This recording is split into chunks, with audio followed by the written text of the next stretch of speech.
to go ahead and place the lace and the flowers. Once they're done, we're going to go ahead and start walking forward, okay? You're going to be at the head, right? Oh, yeah, he's going to stop.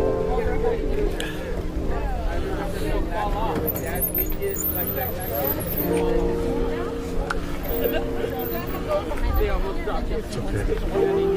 It's recorded. Okay, so everybody have a hold? Oh, Tribal Chief model. Okay, go ahead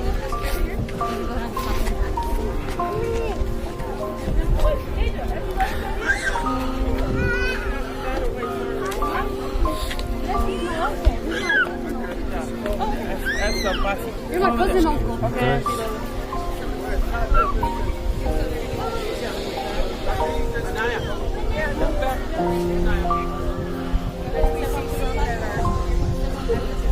Last time someone did a Hakade show.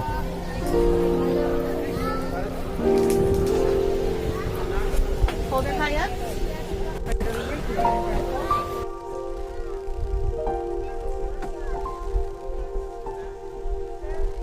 Placing her down. Nope, too far, too far. Back, right there.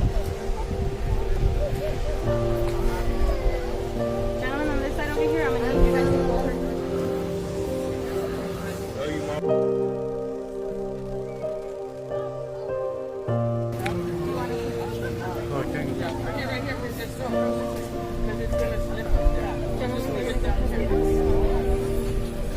Trisha, while you're there, can you get a picture of all the boys standing right here, right where you're at?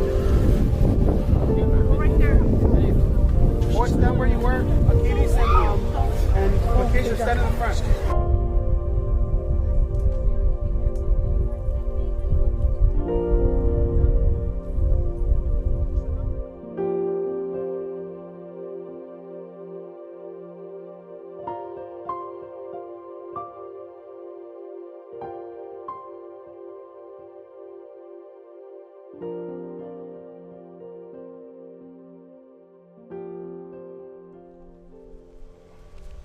Wonderful Lord, wonderful Lord.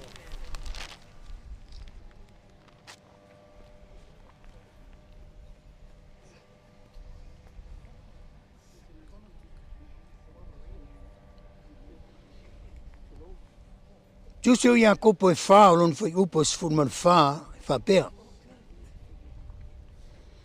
Ai lei loa e utou se mea tupu antai au. Awa, po se alo utou ola, o le puao lama lea e ali mai i seitu aso, i titi, o na mou ai lea. Si o le ola o tangamta, o whatu saina le apostolo ia kopo e pei o le puao. Te aia le puao i se teime o le aso, i toe whali wantu o mou. Whapea le amta o le ola u ta ua. E pū ma saa lo ta ua. E se ma nei o le mon mau le tuspa ia. Winga i e tamtu wola i nei langi, ma lowi loa, e iei le teimi. I o ma iei le wala awa le aptua, awa umau na e sauni. Ta pena lo wolanga. Awa le lua whelo inga mai Yesu Keriso.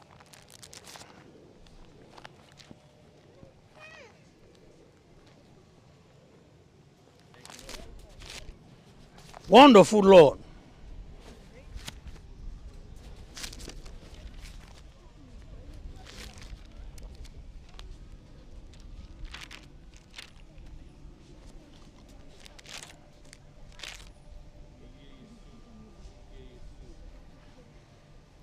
Fai mai mo le mau al tusu salamo, a wawa sila fia lava e ia le mea na whaia i tamtou, ua manatu ia o le efu lava i tamtou. O le tanganta e pei o le mutia o naso, e pei o le funga o le vao, e whapea o na funga mai o ia. A wa a angi mai i ai le matangi, o na le ai le o ia e whapavau. Ua le toi loa lava o ia i le mea sa iai. Ko vai unto ia i le whatau wa tele o leo langa le tanganta. Whatau wa. Pu ma sa lo da ola. Wonderful Jesus. Wonderful Lord. Oh, hallelujah.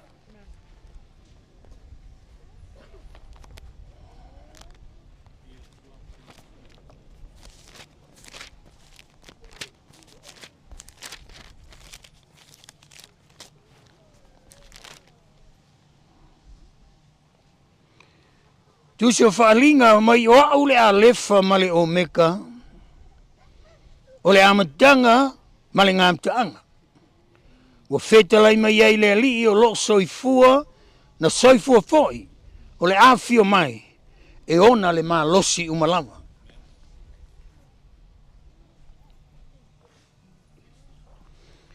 Mai whai upo e sfuru malvalo o tusi o whaalinga, o le ola lava nei sa o woti whaauta foi o te ola e whaababau lava amene o iam te au foi le ki o se oli maleoti. Ame sau pati e vi a Yesu. E se male manei a le mauti noa o le tanto woti wa ia Yesu. Tatou te le tu mawai le nei olanga. A o ina fio mai Yesu. Na te si tia I tamto. Hallelujah, hallelujah, hallelujah. Glory to God, glory to God. Wonderful Lord.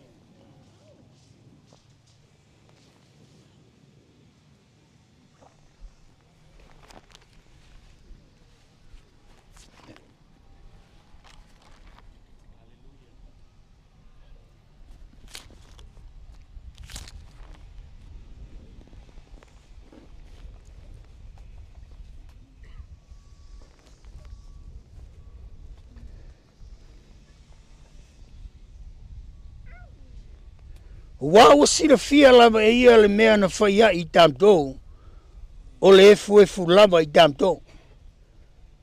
Toi fo iamtu le efu e peo na whaia I tamtou. Ma toi fo iamtu le ele, pala, e peo na ia whaia I tamtou. Tamtou tusi mulmuli. Hallelujah, hallelujah. Glory to God, glory to God, glory to God. Wonderful Jesus.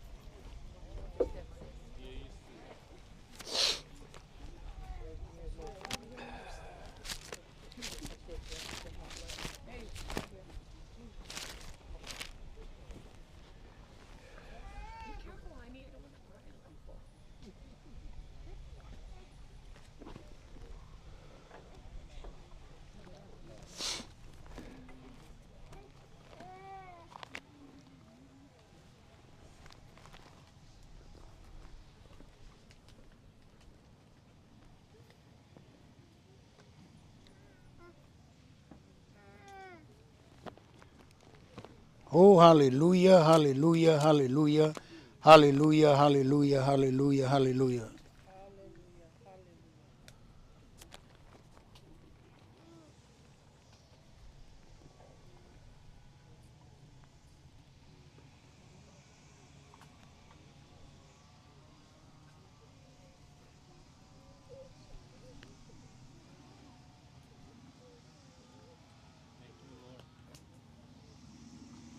Glory to God, glory to God.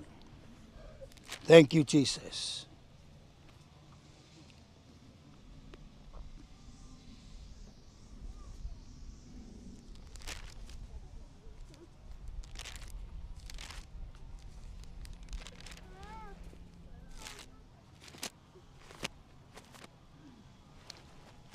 Tanto tusi muli na tanto te faitau ya ona. Fai wele tanto mafutanga nei tayao mausu mas tanto pese. Ma fa umal tanto mafutanga nei tayao.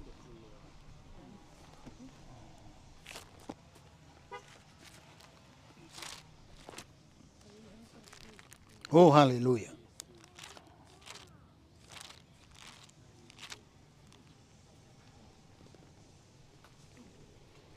Ma il poto vita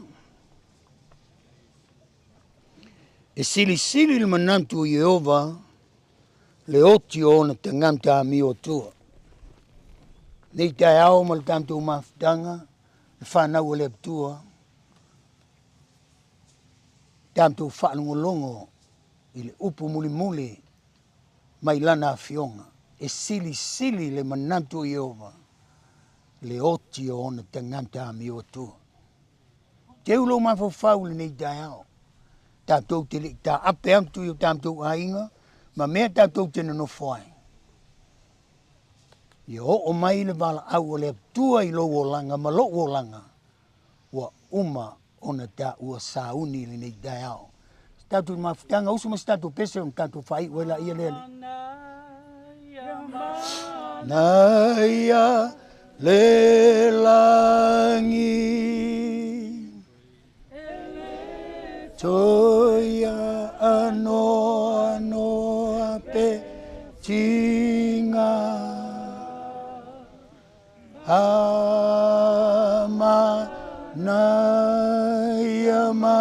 manaya le langi, le toia ionifa so far. Sing it, Nettie. Everybody here. Naya le langi. Oh yes, Lord. Glory, Lord. Glory, Lord. Toi fa anoa pe tinga. Mana ya le langi, toia ionifa tofa. Le tua i le langi i le nei lava i tūla. Wa i unei mel manuia le toe sauninga o si o mamtou nei tina ia ainga. Wa tu ina amtu i o ao. Fuanga ma pola kalame uma. Le aptua wha manuia le ainga poto poto i le nei aso. Tu te tele mai tu taulangi. O wo mai e masani. Wa mawhai o na poto poto mai ma moli mawina le toe sauninga o si o mamtou nei tina. Wa mua amtu i lo mamtou ainga moni le langi. Wha manuia le whanau. Maua i lantou le loto tele. Le fia le tū mau. Ai meise lau ngā luenga e peo na la ua whawaina i le nei lau langi. Whamanuia fo i matai le ngante i lea o tina mātutua. Ma ta mātutua le atua. Ia e meise leo lo ia whiangai ma le aso. Se tasi fo i au na le taitaina o mafutanga. Ia e meise i mātou umai le nei aso. Whawhitai le atua i lo mafuta mai. Fo iam tu le vi inga ma le whawhitai iam te oe. Ona o lo whaatasi ma lo mafuta mai le nei aso. Ua i uai ma le manuia me uma. Ai mamtou vi i ai lau o fio. I lo lava sua whapele. We give you the glory. We give you the praise. Sakana mana na dia. Oh ya sakara mana dia sando dia sa. Lodia manodia makasakana manana. Oh, hallelujah, hallelujah, hallelujah. Glory, Lord, glory, Lord. My God, my God, my God. Father, we give you praise. Thank you, Jesus. Oh, hallelujah, hallelujah. Glory to God.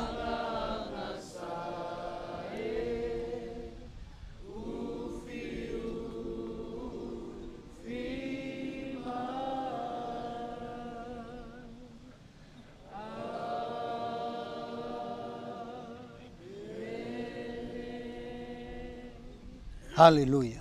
Glory to God.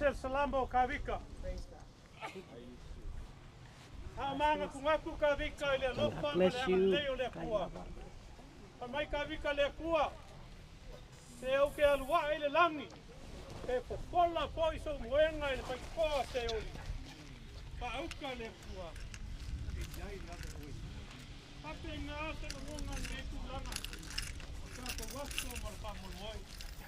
Moli aku le whakai.